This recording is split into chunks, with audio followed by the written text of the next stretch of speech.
I'm Anthea Black, and the title of my piece is Calling All Next Generation Mind Influencers, Are You Seriously Ready to F with Public Decency?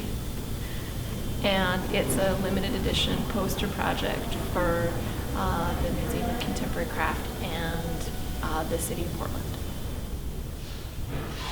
For the last 5 years, I've been working on this project that I've called Looking for Love in All the Wrong Places. It's a limited edition postering project for public spaces, and I collaborate with other queer artists to design and produce and disseminate posters into public spaces. So it's been running for about 5 years, and this is the spring 2010 edition is produced directly here in Portland.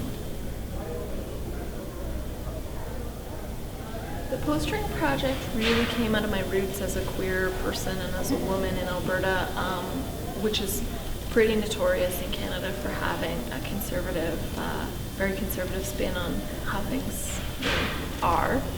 And at the time when I started the project, there was also extreme economic boom and gentrification happening in my city. So I think the combination of those two factors made me think of some public gestures that I could make that would raise the level of dialogue as a gesture of, putting up a poster in a public space.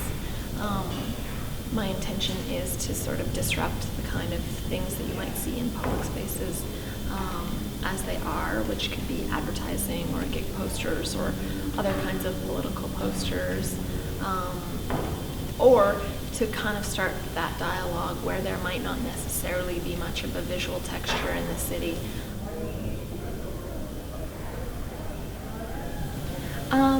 The collaborative process really works throughout my whole practice and throughout the whole project.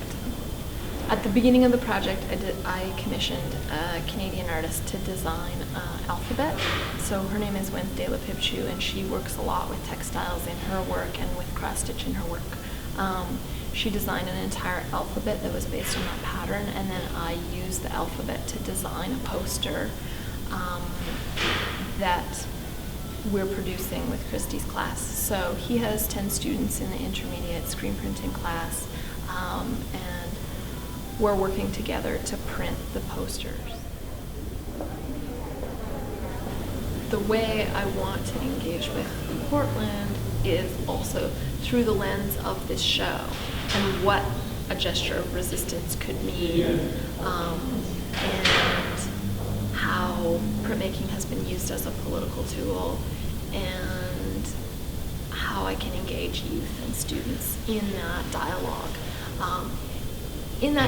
How I can engage youth and students in that dialogue about what it means to be a political artist, what it means to make a public statement about a social or political issue, and how as young artists they can do that, and how they might look to their practices as they're developing as a tool for social change or political change. And in some ways, the flip side of that is also my ambivalence around whether craft can change the world or whether craft has the ability to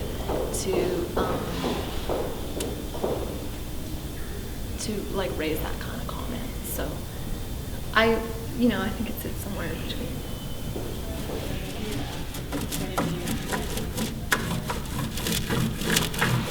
Pardon? Yeah, this is going to turn into a wallpaper for the space, and it's also going to be used in some way as the cover of the publication that is coming out about this show. That's the plan.